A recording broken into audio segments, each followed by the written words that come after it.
Nunca entendí por qué aquella mañana el aire estaba tan pesado, como si algo invisible aplastara los techos rojos de la vecindad. El cielo no estaba nublado, pero la luz era distinta, más apagada, como si el sol se hubiera quedado atrapado detrás de un vidrio sucio. Yo me desperté con un estremecimiento que me recorrió la espalda entera, sin saber por qué. A veces me pasa cuando sueño cosas raras, pero esa vez no había soñado nada. Solo me desperté sintiendo que algo faltaba, algo que debería estar allí y no estaba. Salí de mi barril. El patio estaba vacío y silencioso, tan silencioso que pude escuchar el goteo lento de la llave rota, el chirrido de un portón lejano, el zumbido apagado de los cables colgantes. Sentí un escalofrío. La vecindad nunca estaba así de callada. Siempre había alguna voz, alguna risa, algún regaño, algo que rompiera la quietud. Pero esa mañana no. Esa mañana parecía que todos estaban escondidos o esperando que algo pasara. Me quedé parado en medio del patio sin saber qué hacer. Noté que la bicicleta vieja de ñoño estaba tirada cerca de la entrada, como si la hubiera dejado caer mientras corría. También vi marcas de tierra revuelta cerca de la pila, como si alguien hubiera arrastrado algo. Nada parecía demasiado raro por sí mismo, pero todo junto hacía que mis manos temblaran un poco sin que pudiera detenerlas. Caminé hacia la casa de don Ramón, esperando verlo salir con su expresión cansada y su paso arrastrado. Pero la puerta estaba entreabierta, y adentro estaba completamente oscuro. Pensé en asomarme, pero algo dentro de mí me decía que no lo hiciera. Era una sensación parecida a cuando estoy a punto de cometer una travesura muy grande y mi conciencia me grita que me detenga. Sin embargo, esta vez no era travesura. Era miedo. Miedo que se sentía real, frío, como si me tomara del cuello. Retrocedí y caminé hacia la casa donde vivía doña Florinda con su hijo Kiko. Normalmente a esas horas ya se escuchaba el sonido de los platos, o el eco del profesor Girafales saludándola desde lejos. Pero ahora no. La puerta también estaba abierta, no de par en par, sino apenas, como si alguien hubiera salido con prisa y no se hubiera molestado en cerrarla. Al ver eso, un mal presentimiento me apretó el pecho. Siempre he dicho que no sé muchas cosas, pero hay cosas que siento antes de entenderlas. Y en ese momento sentí que algo había pasado con Kiko. No sabía qué, pero lo supe. Quizá porque era mi amigo, o porque pasábamos tanto tiempo juntos, pero mi pecho empezó a doler como si algo me estuviera jalando desde adentro. Me acerqué a la puerta y la empujé un poco más. Adentro olía a polvo, a humedad, y a algo más que no supe reconocer. Un olor fuerte, metálico, como si el aire estuviera oxidado. No había nadie. Pero había señales de desorden.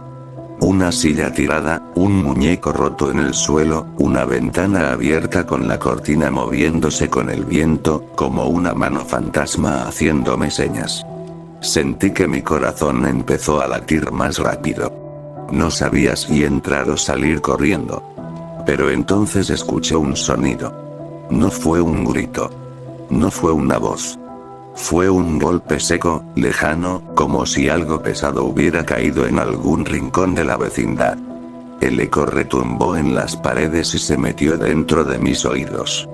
Después, silencio. Un silencio más profundo, más tenso, como si la vecindad estuviera conteniendo la respiración. Salí de la casa y miré hacia el fondo del patio. Allí había una sombra moviéndose. No pude distinguir quién era.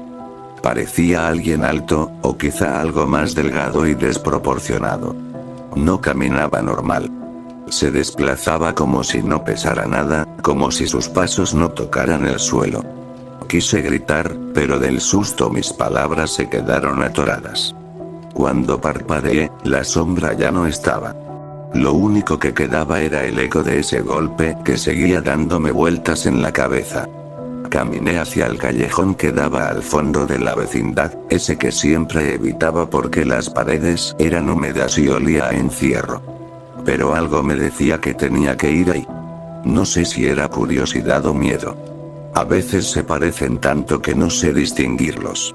Mientras avanzaba, el aire se hacía más frío, como si estuviera entrando en un lugar que no deberían pisar los vivos. Mis pasos resonaban demasiado fuerte, como si caminar fuera un crimen. Allí encontré otra pista. El gorrito de Kiko tirado en el suelo, aplastado, sucio. Me agaché, lo recogí, y al tocarlo sentí un escalofrío tan fuerte que casi me caigo. No había sangre. No había nada extraño. Pero el gorrito estaba frío, tan frío como si hubiera estado metido dentro de un refrigerador. Lo guardé sin pensar, porque sentí que lo necesitaba cerca, como si fuera lo único que me conectaba con mi amigo. Seguí avanzando. A cada paso me parecía escuchar respiraciones que no eran mías. A veces eran cortas y rápidas, otras largas y profundas, como si alguien estuviera observándome desde algún rincón oscuro. Miré a los lados, miré hacia arriba, pero no vi a nadie. Y aún así, la sensación de estar acompañado era tan fuerte que el pelo se me erizaba. De pronto, vi algo más. Una marca en la pared. Como si alguien hubiera arrastrado sus dedos sucios dejando líneas irregulares. No eran rayas normales. Parecían hechas con desesperación. No sé por qué supe que eran recientes. Había tierra aún cayéndose en polvo, deslizándose hacia el suelo. Volví al patio corriendo. Necesitaba encontrar a alguien. A cualquiera. Pero la vecindad seguía igual de vacía, igual de silenciosa, igual de muerta. Me apoyé en mi barril, respirando rápido, tratando de entender qué estaba pasando, cuando escuché un murmullo. No era una voz clara, sino un sonido tembloroso, como gemidos que venían desde algún rincón profundo debajo del suelo. Como si algo allá abajo estuviera despertando. En ese momento lo supe. Kiko no estaba perdido. Kiko había sido llevado. Y lo que sea que lo había tomado. Seguía aquí. Cuando volví a escuchar esos gemidos que venían desde el suelo, me quedé paralizado. Era como si las paredes enteras de la vecindad se hubieran convertido en una garganta enorme, respirando, suspirando, escondiendo algo. Sentí mis piernas temblar y mi pecho apretarse, pero aún así me obligué a moverme. Sabía que si me quedaba quieto, lo que fuera que estaba allí abajo terminaría por encontrarme. Me acerqué al centro del patio. La pila, que siempre estaba llena de agua sucia, ahora estaba vacía. Vacía por completo. Nunca la había visto así. Y no solo eso. El fondo parecía más profundo de lo normal, como si hubieran arrancado las baldosas y dejado al descubierto un hueco irregular que descendía en una oscuridad espesa. Un hueco que no tenía por qué existir. En el borde había algo más. Marcas de zapatos pequeños en la tierra húmeda. Reconocí la forma de inmediato. Eran de Kiko. Mi corazón dio un vuelco. No sabía si gritaba o si simplemente quería hacerlo.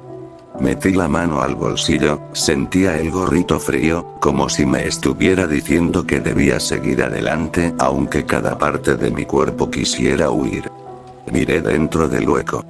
El aire que salía de allí abajo era denso y helado, como el aliento de algo que tenía siglos sin ver la luz. No pude ver el fondo, pero sí vi una cuerda vieja colgando hacia la oscuridad. No la reconocí. No era de nadie de la vecindad. No debió estar ahí. Y aún así, estaba. Tragué saliva y respiré hondo. Sabía que nadie iba a venir a ayudarme. La vecindad seguía desierta, sin rastros de don Ramón, de doña Clotilde, del profesor Girafales, de doña Florinda, del señor Barriga, de ñoño. Todos parecían haberse desvanecido, como arrancados de la realidad. Así que me aferré a la cuerda. Y bajé. Las manos me dolieron enseguida. La cuerda estaba áspera, húmeda y fría, como si no hubiera sido hecha para ser tocada por personas. Bajé despacio, escuchando cada crujido, cada sonido extraño que resonaba a mi alrededor. El hueco se hacía cada vez más estrecho, como si respirara conmigo, como si se ajustara a mi tamaño para obligarme a seguir descendiendo sin posibilidad de regresar. Llegué a una superficie de tierra blanda. Mis pies se hundieron un poco. El olor allí abajo era insoportable. Una mezcla de moho, agua estancada y algo más que no quería identificar.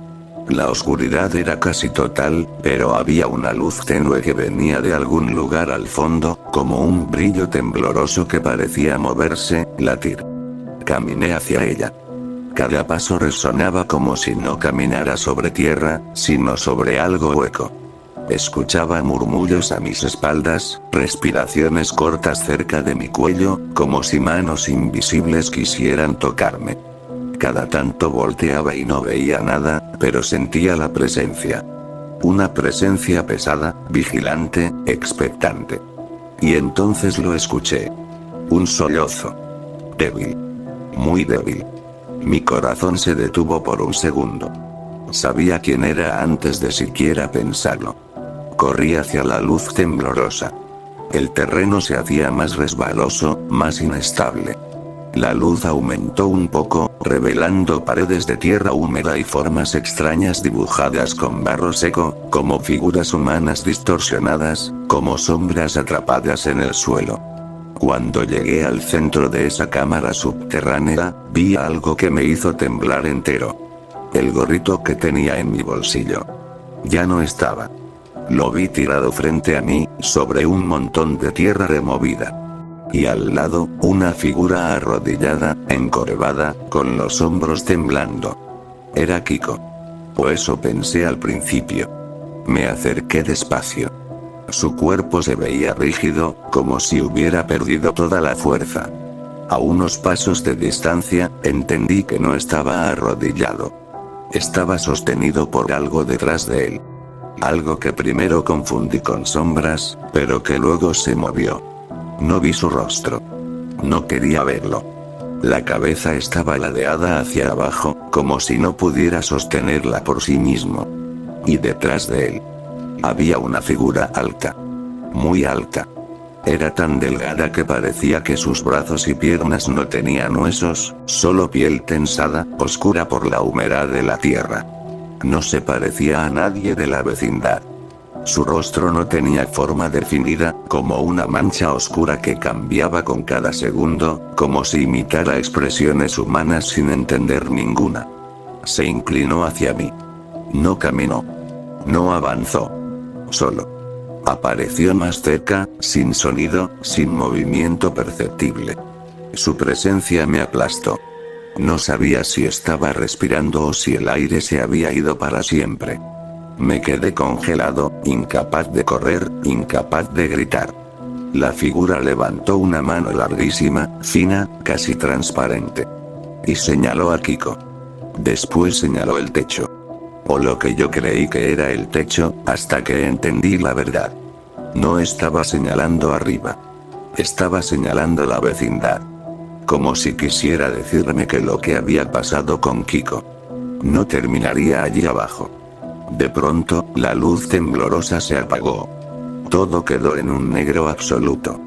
Escuché un sonido húmedo, como tierra desmoronándose, como algo siendo arrastrado.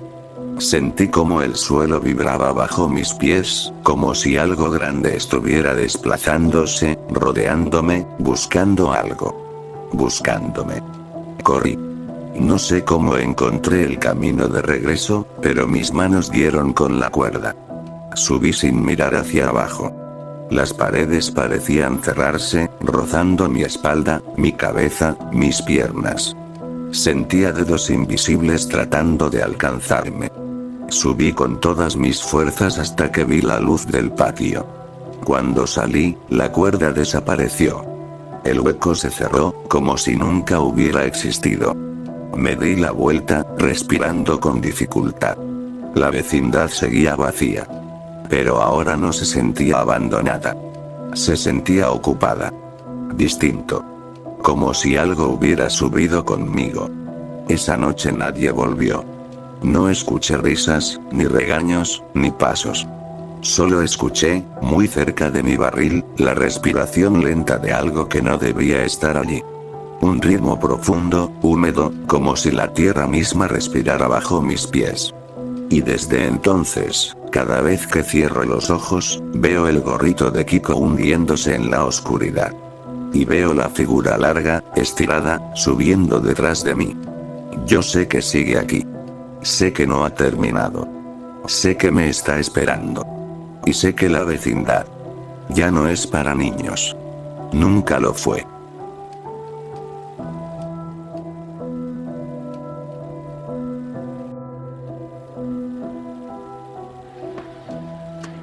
¡Toma! No te doy otra más porque presta para que te algo.